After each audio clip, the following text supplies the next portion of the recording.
Hi hello നമസ്കാരം. ഏവർക്കും എൻ്റെ ചാനലിലേക്കും എൻ്റെ വീഡിയോയിലേക്കും വീണ്ടും വീണ്ടും വീണ്ടും സ്വാഗതം. അപ്പോൾ ഇന്ന് ഒരു ത്രില്ലർ മൂവി കണ്ടിട്ട് ഇറങ്ങിയിരിക്കുകയാണ്. ഇന്നലെ ടർബോ കൊണ്ട് തല ഇങ്ങനെ സ്പിന്നടിച്ചു. അപ്പോൾ ഇന്ന് പ്രത്യേകിച്ച് ആൻറ്റിസിപ്പേഷൻസ് ഒന്നും ഇല്ലാതെ, പിന്നെ പ്രത്യേകിച്ച് എക്സ്പെക്ടേഷൻസ് ഒന്നും ഇല്ലാതെയാണ് ഞാൻ തലവൻ മൂവി കാണാൻ വന്നത്. And of course it is Biju Menon and Asif Ali. അതിനെക്കുറിച്ച് പ്രത്യേകിച്ച് പറയേണ്ട കാര്യമൊന്നുമില്ല. ബിജു മേനോനും ആസിഫ് അലിയും ഒരുമിച്ച് അഭിനയിച്ച ചിത്രമാണ്. ബിജു മേനോന്റെ കോംബോ ഇത് ആദ്യമായിട്ടല്ല വരുന്നത്, അല്ലേ? നമ്മൾ അയ്യപ്പൻ കോശിയും അല്ലേ, ഭയങ്കര ഹിറ്റായിട്ടുള്ളൊരു മൂവിയാണ് വർഷങ്ങൾക്ക് മുമ്പ്. അപ്പോൾ ഇതിന്റെ സംവിധാനം ജിസ് ജോയ് ആണ്. ഇത് റിട്ടേൺ ചെയ്തത് ആനന്ദ് തേവർക്കാട്ടും ശരത്ത് പെരുമ്പാവൂരും കൂടി ചേർന്നിട്ടാണ് എഴുതിയിരിക്കുന്നത്. പ്രൊഡ്യൂസ്ഡ് ബൈ അരുൺ നാരായണൻ, സിജോ സെബാസ്റ്റ്യൻ ഇവരാണ്. സ്റ്റാർ ചെയ്ത് ബിജു മേനോൻ, ആസിഫ് അലി, മിയ, അങ്ങനെ പിന്നെ നമ്മുടെ ദിലീഷ് പോത്തൻ, അങ്ങനെ കുറേയധികം ആൾക്കാരിനകത്ത് സ്റ്റാറിങ് ഉണ്ട്. അങ്ങനെ കോട്ടയം നസീറൊക്കെ ഭയങ്കര വ്യത്യസ്തമായിട്ടൊരു വേഷം കൈകാര്യം ചെയ്തു. അദ്ദേഹത്തിന്റെ ഒറിജിനൽ രൂപത്തിൽ വിഗൊന്നും ഇല്ലാതെ, ചിരിയില്ലാതെ, ഭയങ്കര സീരിയസ് ആയിട്ടുള്ള ഒരു നെഗറ്റീവ് റോൾ, അതായത് ഒരു ഗ്രേ ഷെയ്ഡ് റോളൊക്കെ ചെയ്തിരിക്കുന്ന ഒരു പടമാണ്. Cinematography Saravan Velayudhan, edited by Sooraj GS. അപ്പോൾ നിങ്ങളോർക്ക് ഇവിടെ അണിയറ പ്രവർത്തകരുടെ പേരും അഭിനേതാക്കളുടെ പേരും പറയാനാണോ ഈ മൂവി റിവ്യൂ ആയിട്ട് വന്നിരിക്കുന്നത്? അല്ല, എനിക്ക് തോന്നി ഇവരെയൊക്കെ ആദ്യകാലങ്ങളൊന്നും ഞാൻ പറഞ്ഞിരുന്നില്ല, പക്ഷെ ഇവരെയൊക്കെ പറയണമെന്ന് എനിക്ക് തോന്നി. കാരണം ഇവരൊക്കെ ഒരു പക്ഷെ കുറെ കൂടെ ആൾക്കാരുടെ, എനിക്കൊന്നു ഡബിങ് ആർട്ടിസ്റ്റിന്റെ പേരൊക്കെ ഇനി എന്റെ അങ്ങോട്ട് റിവ്യൂവിൽ പറഞ്ഞാലോ എന്ന് ഞാൻ ആലോചിക്കുന്നുണ്ട്. വേറൊന്നുമല്ല, അതിന്റെ ആവശ്യമുണ്ട്. കാരണം ഒരു പടം മനോഹരമാക്കുന്ന ഇവരെല്ലാരും കൂടെ ചേർന്നിട്ടാണ്. ബാക്ക്ഗ്രൗണ്ട് സ്കോർ, അതൊക്കെ മ്യൂസിക് ദീപക് ദേവ് ആണ് കേട്ടോ, അതും പറഞ്ഞേക്കാം. മ്യൂസിക്കൊക്കെ നല്ല മ്യൂസിക്കാണ്. അപ്പോൾ തലവനിലേക്ക് തന്നെ തിരിച്ചു വരാം. ആദ്യം തലവന്റെ ട്രെയിലർ കണ്ടപ്പോൾ ഞാൻ വിചാരിച്ചു ഇത് രണ്ട് പോലീസുകാർ തമ്മിലുള്ള ഒരു കംപ്ലീറ്റ് ആയിട്ടുള്ള ഒരു റൈവലറിയുടെ, ഒരു റിവെഞ്ചിന്റെ, ഒരു വെൻഡറ്റയുടെ കഥയായിരിക്കും എന്ന്. കുറച്ചങ്ങോട്ട് പോകുമ്പോൾ നമുക്ക് അത് തന്നെ ഫീൽ ചെയ്യും. അപ്പൊ നമ്മൾക്ക് ഇതിന് അയ്യപ്പൻ കോശിയുടെ സെക്കൻഡോ, പൃഥ്വിരാജിന് പകരം രണ്ട് പോലീസുകാരെ വെച്ച് ഇയാൾക്ക് എന്തിന്റെ കേടാണ് എന്ന ഒരു ചിന്താഗതി എന്നിലേക്ക് വന്നു. And after that first half, പക്ഷെ നമുക്കതൊരു 10 മിനിറ്റ് 15 മിനിറ്റ് 20 മിനിറ്റ് നമുക്ക് ആ ഫീൽ ഉള്ളൂ. അതിനുശേഷം പിന്നീട് ഒരു ത്രില്ലർ മൂവിയാണ്. ഓഫ് കോഴ്സ് അന്വേഷിപ്പിൻ കണ്ടെത്തുമെന്നൊക്കെ പറഞ്ഞ പോലെ, of course thriller movie, police story വരുമ്പോൾ ഓഫ് കോഴ്സ് അതിൽ മർഡർ ഉണ്ടാവും, തട്ടിക്കൊണ്ടുപോകലുണ്ടാവും, അടിയുണ്ടാവും, വെടിയുണ്ടാവും, എല്ലാം ഉണ്ടാവും. അത് തന്നെയാണ് ഓഫ് കോഴ്സ് അതൊരു പോലീസ് സ്റ്റോറിയുടെ കാര്യമാണ്. അപ്പൊ ഇതിലൊരു വ്യത്യസ്ത തലം എന്ന് പറഞ്ഞു കഴിഞ്ഞാൽ ഒരു ക്രൈം സ്റ്റോറി നറേഷൻ എന്ന രീതിയിൽ വേണമെങ്കിൽ നമുക്ക് പറയാം. ഓർമ്മക്കുറിപ്പുകളാണല്ലോ എല്ലാം. അത് എനിക്കൊന്ന് based on A true story എന്ന് എനിക്ക് തോന്നുന്നു. കാരണം അതവരിത് പറയുന്നില്ലെങ്കിലും എവിടേക്കോ അതുമായിട്ട് നമ്മൾ യൂട്യൂബിലൊക്കെ കാണുന്ന പോലെ ബന്ധമുണ്ട് ഈ പടത്തിന്, തലവൻ എന്ന് പറഞ്ഞ മൂവി. ഇത് സെക്കൻഡ് ഹാഫ് ആകുമ്പോൾ നമുക്ക് തോന്നും സെക്കൻഡ് ഹാഫ് നമ്മൾ ശരിക്കും അവിടെ സീറ്റിൽ പിടിച്ചിരുത്തും. കാരണം സെക്കൻഡ് ഹാഫിലാണ് ശരിക്കും ക്രൂഷ്യൽസ്. മിക്കതിലും ഇപ്പൊ സംഭവിക്കുന്നത് ഫസ്റ്റ് ഹാഫ് അടിപൊളിയായിരിക്കും, സെക്കൻഡ് ഹാഫ് ഇച്ചിരി താഴും. പക്ഷെ ഇത് ഫസ്റ്റ് ഹാഫിൽ നിന്ന് കയറി വന്ന് ഇന്റർവെല്ലിൽ കൊണ്ട് നിർത്തി സെക്കൻഡ് ഹാഫിൽ പൊളിച്ചു. അപ്പൊ നമ്മൾ ക്ലൈമാക്സിൽ എത്തും. ക്ലൈമാക്സിൽ നമുക്ക് തോന്നും, ക്ലൈമാക്സിൽ അതിന്റെ യഥാർത്ഥ ആളെ കാണുമ്പോൾ നമ്മൾ വിചാരിക്കുക, അയ്യേ ഇതെന്തിത് ചുമ്മാ, ഇത് ഇത്ര സിമ്പിൾ ആയിട്ടുള്ള സ്ക്രിപ്റ്റ് വെച്ചിട്ടാണ് ഇയാൾ ഇത്ര മേള. പക്ഷെ ഇതിന്റെ ബാക്ക്ഗ്രൗണ്ട് സ്കോറും ഇതിന്റെ മ്യൂസിക്, ചേസിങ് മ്യൂസിക്, ഇതെല്ലാം ഭയങ്കരമാണ്.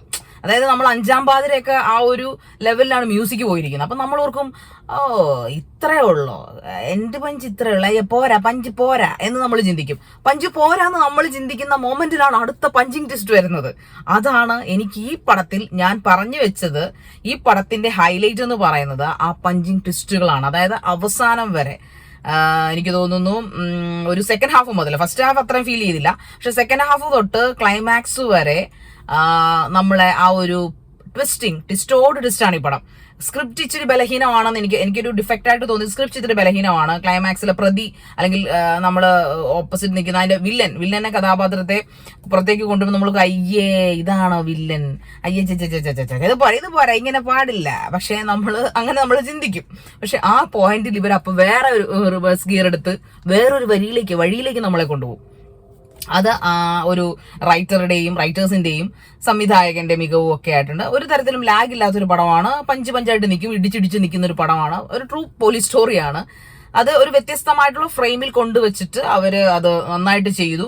അഭിനേതാക്കളുടെ കാര്യമൊന്നും പ്രത്യേകിച്ച് ഇപ്പൊ പറയേണ്ട കാര്യമില്ല. പിന്നെ സിനിമാറ്റോഗ്രാഫി, എഡിറ്റിംഗ് ഒക്കെ നമ്മുടെ ലോക നിലവാരത്തിൽ മലയാള സിനിമ എത്തിക്കൊണ്ടിരിക്കുന്നു. എനിക്ക് ഞാൻ തോന്നുന്നു, ഞാൻ ഒറ്റ മലയാള സിനിമ വിടാതെ 2024 തൊട്ട് ഈ 2024 ഏതാ മാസം, മെയ് ലാസ്റ്റ് എൻഡിങ് മൂവീസ് വരെ കണ്ട ഒരാളാണ്. പക്ഷെ അതിൽ നിന്ന് എനിക്ക് തോന്നിയ ഒരു കാര്യം, ഓരോ മൂവിയും വ്യത്യസ്തമാണ്. ബോറടിപ്പിച്ച ഒരു മൂവിയും ഈ വർഷം ഞാൻ കണ്ടിട്ടില്ല കേട്ടോ. സീരിയസ്ലി ഞാൻ പറയുവാണ്, ബോറടിപ്പിച്ച്. ഇവൻ ടർബോ പോലും അതൊരു മാസ് എന്റർടൈനറാണ്. തലവൻ വേറൊരു തലമാണ്. അങ്ങനെ ഒരു തലത്തിലുള്ള മൂവിയാണ്. നമുക്ക് പല പോയിന്റിലും ഇതൊരു സൈക്കോ മൂവിയും കൂടെ കേട്ടോ. ഇനി നമ്മളെ സൈക്കോ ആക്കുന്ന ഒരു മൂവിയും കൂടെയാണ് തലവൻ. വേറെ ഒന്നുമല്ല, പല പോയിന്റിലും നമുക്ക് അയ്യേ ഈ പടം ഇങ്ങനെയാണോ, ചിലപ്പോൾ തോന്നും അയ്യോ അങ്ങനെയാണോ, പിന്നെ തോന്നും അങ്ങനെ പല പോയിന്റിലും നമ്മളെ ഒരു തരം സൈക്കോ ലെവലിൽ എത്തിക്കുന്ന ട്വിസ്റ്റിംഗ് കൊണ്ട് സമൃദ്ധമായിട്ടുള്ള, പ്രത്യേകിച്ച് സെക്കൻഡ് ഹാഫ് ട്വിസ്റ്റിംഗ് കൊണ്ട് സമൃദ്ധമായിട്ടുള്ള ഒരു മൂവിയാണ് തലവൻ. സോ ആസിഫ് അലിയും ബിജുമേനും നന്നായിട്ട് അഭിനയിച്ചിട്ടുണ്ട്. പക്ഷെ ഇപ്പോഴും ഞാൻ പറയുന്നു, ആസിഫ് അലിക്ക് കുറച്ചുകൂടെ എക്സ്പ്രഷൻ ആവാം. എനിക്ക് തോന്നുന്നു ആസിഫ് അലി കുറച്ചുകൂടെ ഭാവാഭിനയം, നമ്മുടെ പഴയ നവരസങ്ങൾ പഠിക്കേണ്ടിയിരിക്കുന്നു എന്നാണ് എനിക്ക് തോന്നുന്നത്. കാരണം അദ്ദേഹം പോരാ ഉള്ളത് ഞാൻ പറയാം. അഭിനയമൊക്കെ നല്ലതാണ്, പോലീസ് വേഷമൊക്കെ പക്കയാണ്, അടിപൊളി ഫിസിക്കാണ്.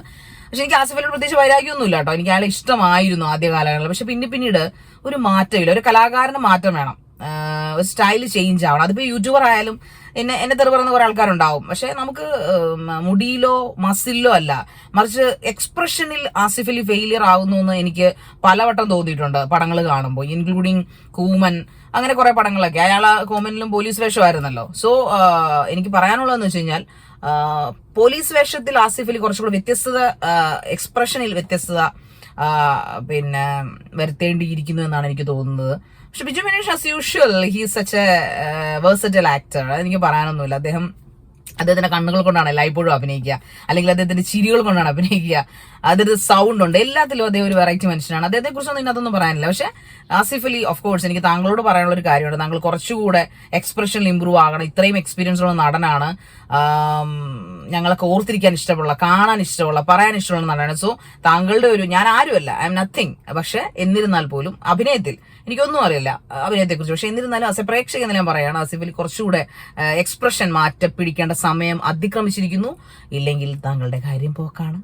സോ അടുത്ത പടവുമായി വരുന്നത് വരേക്കും എല്ലാവരും തിയേറ്ററിൽ പോയി പടങ്ങൾ കണ്ട് എൻജോയ് ചെയ്യുക. അവധിയൊക്കെ തീരാൻ പോവാണ്. സോ കുട്ടികളൊക്കെ ആയിട്ട് പോയി കാണാം, കുഴപ്പമില്ല, അതൊരു പടമാണ്.